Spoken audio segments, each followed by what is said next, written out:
He looked nice. And he was nice to me. I gave my whole heart to him. How could he? I shouldn't have trusted him. Based on a journal called Cybercrime in Malaysia, an exploratory study of fraud victims stated that in 2015 alone, Malaysia has experienced an average of 10,000 cases of scamming. The funny thing about this is that majority of the surveyed are actually aware of this issue. So, what does actually make these people so easily become a victim of scamming? Well, in this video, we will provide an overview of our research on scamming about how nonverbal communication can influence whether or not we trust a person, which in turn causes a person to become a victim of scamming. So, what is nonverbal communication, trust and scam, and how does it relate to one another? Nonverbal communication is the process of receiving and sending messages without using any words. In our project, we mainly focus on body language and physical appearance.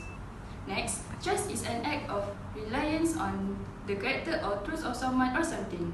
And lastly, scam is any illegal plan for making money, especially one that involves tricking people whether it is online or offline.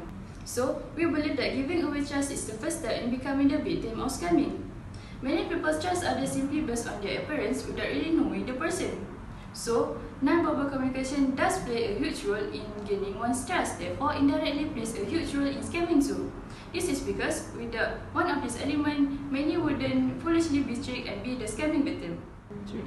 So in our research, there are two objectives that we want to achieve and alhamdulillah have achieved, which is first, to study the perception of physical science students and biological science students in CFS IRM towards the relationship between body language and physical appearance and its role in scamming. And secondly, we want to raise awareness about the issue of scamming towards our social media followers, specifically in WhatsApp and Instagram.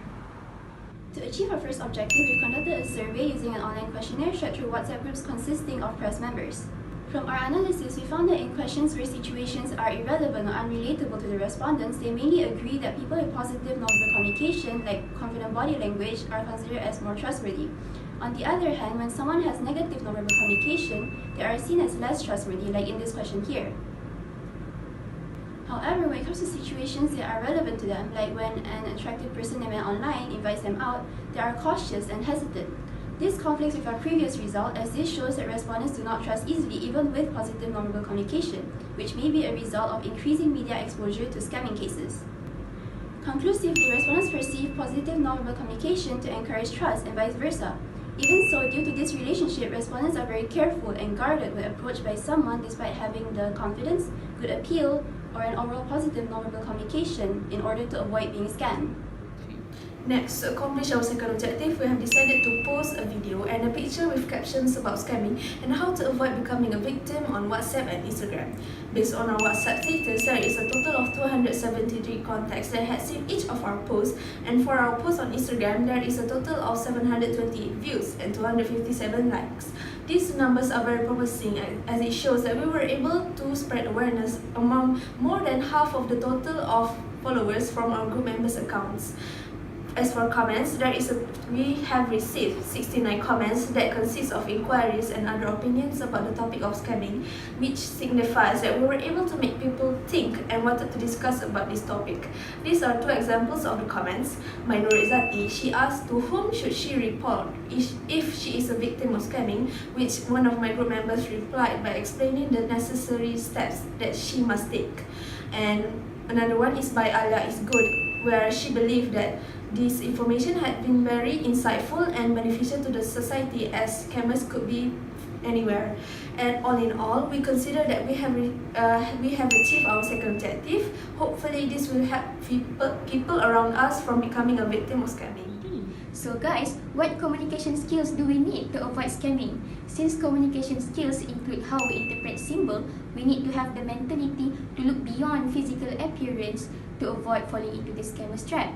And why does it matter? It is because the scammers will try to look as presentable as they can to earn our trust and manipulate us. And once we start believing someone, it doesn't matter what they say is true or false. The thing is, we would believe him. Thus, we have to always be cautious and build a defense mechanism towards people around us. As Muslims, the verification of truth are essential component in our religion, which is why many scholars went to great lengths to authenticate what Prophet really said.